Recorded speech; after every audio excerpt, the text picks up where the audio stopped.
what is the rule of thirds?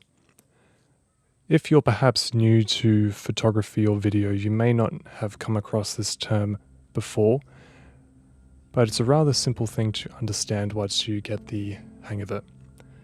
The rule of thirds is essentially a technique you can use when framing up your shots by utilizing two imaginary horizontal and vertical lines in your image, regardless of what aspect ratio it is. As long as it's a quadrilateral shape, the rule of thirds will apply.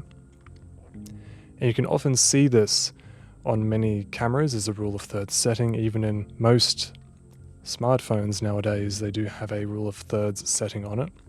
So when you enable that, you'll see these two horizontal and vertical lines in your image.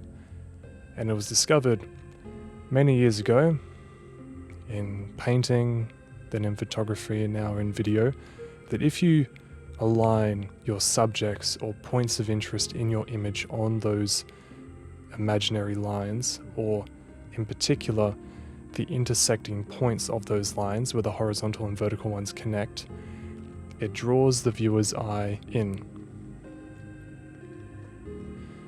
You can then use this technique in your own photography or video to enhance your composition by putting points of interest on these certain spots. For example, in video, a common way of utilizing this would be framing up a close-up of a dialogue scene, perhaps, where someone is looking, let's say, left to right. Their eyes are on that top line of the rule of thirds and somewhere around that top left intersecting point. They're slightly off-center, looking towards the right of the frame with all of this empty space, but their head is on those rule of thirds. It's a very classic way of using that. Another way of using it is in landscape shots, whether it be photography or video, by lining the horizon up with that top horizontal line or the bottom horizontal line, as opposed to just having it be straight in the middle. That being said though, there might be some times where you might want to break the rule of thirds.